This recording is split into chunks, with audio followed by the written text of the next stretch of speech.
particular piece. There is always a reminder from God of what's to come and what was. But when you look at the marks, the Bible that was left, it was an identification mark to let you know that God had already given you something to appreciate where you are.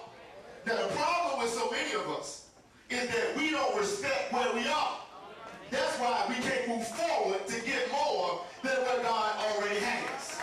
See, we don't want to shout about that because we want God to expand our territory. I'm going to talk about that in a minute. But before God expands, you got to appreciate where you are. I talked to somebody this morning and we had a conversation, and I had to let them know that I appreciate where I am. Now, I can't go anywhere beyond where I am as long as I don't appreciate where I am.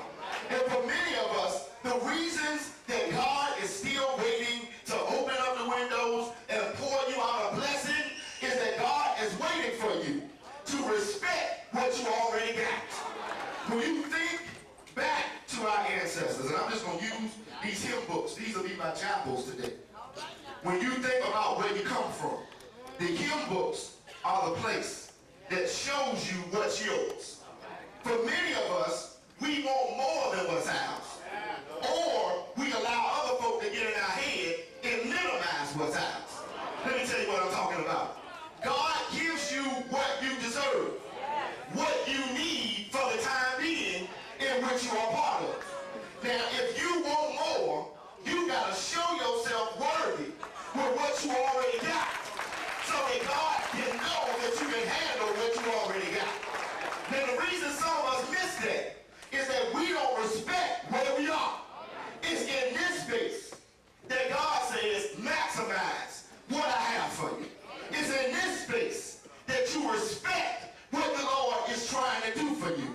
And instead of worrying about what's on the other side, you spend time in your space. If you can't pray in the space you already got, what makes God think that if God gives you more, you won't pray for more? If you don't give for what you got, what makes you think that God is going to give you more so you can be stingy with more? Sometimes God says, I give you a little bit to see how you handle what you already got. I give you a little bit to see how you appreciate what you already got. You can't have a St. Paul sanctuary if you don't fill up a 6 Mount Zion sanctuary. You can't have a smaller sanctuary if you can't fill it up. God says respect what you have. The landmarks are crucial. Homecoming is crucial. The chapel is crucial. Because God wants to remind us of what God can do. This is my space. What am I doing with it? This is my situation. What am I doing with it? This is the place that God has blessed me with. What am I doing with it? Have I given my all to it? Am I honoring God in it? Am I living the best I can with it? Or am I so looking at what Deacon Barnes has on the other side that I'm missing out on what I've got in my space? And so God knows what we can handle. And so as we move forward, there's some quick things that I just want to point out. Because many of us miss out because we're so focused on other folk that we miss what God has for us. And see, there's some things in the parameter that we have in between our tribal landmark that God wants us to fight for. And God won't give you more territory if you can't handle the territory you already have. If you can't celebrate God for the territory you already have. Now, one of the things that I like about this text when you look at it is you see that there is some application. There is, when you look beyond what this text is saying, that when you think about those tribals or those landmarks or those places where our ancestors have descended upon and left us, there is some responsibility to it. Why do you think we come here every Sunday? Because there is something that folk before us came to that blessed them. And they instituted what we call the church, a place where we come to every week to get refueled. Now, for a whole lot of folk, they don't understand what the church is all about.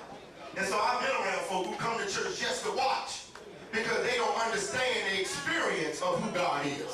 So they want to know, why do folk come to church and shout? Why do folk come to church and holler God? Why do folk come to church and do this? They sit around at home and they read and they think they're smart and they got all of these different analogies about who God is and all of these different ways. Sometimes you don't understand until you get within your own chapels. I'm telling you, I used to be one of those folks. I used to look back and wonder why Sister So-and-so would be laying back and her wig will be coming halfway off and the ushers will be waving her. Why every time so-and-so heard a song, they start to dance and start to worship it. And it wasn't until I met God myself. Oh, y'all listen to what I'm saying. That you get to the point where you really don't care what anybody else says. It wasn't until I met God for myself. And it wasn't through some fabricated church mess. It was through me sitting at home realizing that when I go to bed, I don't wake myself up in the morning. When I'm driving down the street and I see birds flying through the air, there's something that has to keep you set in the sky. The sun doesn't stay there by itself. The moon doesn't stay there by itself. When I breathe in oxygen. When I go out, there's oxygen that comes. There's something about who God is that sometimes I can't even explain how good God is. And so when I get in my own chapel space, I can't do nothing but lift up my hands. I may not worship God like you worship God, but I know how good God has been to me. And every now and then, I can't help but just go back. Look, when you've been with God a long time, you know God is the same yesterday, today, and forevermore. The same God that I was worshiping as a 15-year-old is the same God I worship right now. The same God that kept me when I was 22 and stupid is the same God that keeps me when I'm 35 and still stupid. God is the same. And to maintain your boundaries, sometimes you just gotta go back. And see, this ain't for young folks. Sometimes seniors, you gotta go back. The truth is, you wouldn't be 70 if God wasn't with you when you were 25. For some of you, you wouldn't be 55 with a big bank account if God hadn't kept you when you were 32 and getting ready to lose your mind. When you were 45 and you lost your job, and now you're 77 and the Lord is still blessing you. Sometimes you just gotta go back. How God was blessing you in the civil rights movement. How God was blessing you in the Reagan era of the 80s. How God has kept you through George Bush in 8 years. Sometimes you just gotta look.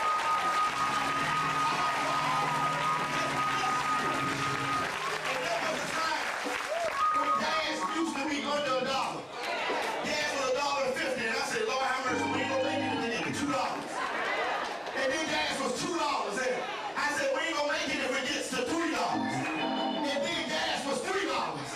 And then I said, ain't gonna make it if we make it to $4. But what I learned is God has a way. Even if gas is $4, He will show it. So God will give you the resources that you need to do what you do. So you remember how long, but you also remember the what. And to respect your chapel, you gotta respect the what of it. And see, you can't really appreciate all of who God is if you don't respect and appreciate what you got. And see, this is the problem with some of us. We get too much too fast. For some of us, you ain't never had to work for nothing you got. And so when you get it, it just comes to you. But if you got to struggle for what you had, then you respect what you got. And see, this ain't for some of y'all. They just come to church and you got stuff all in your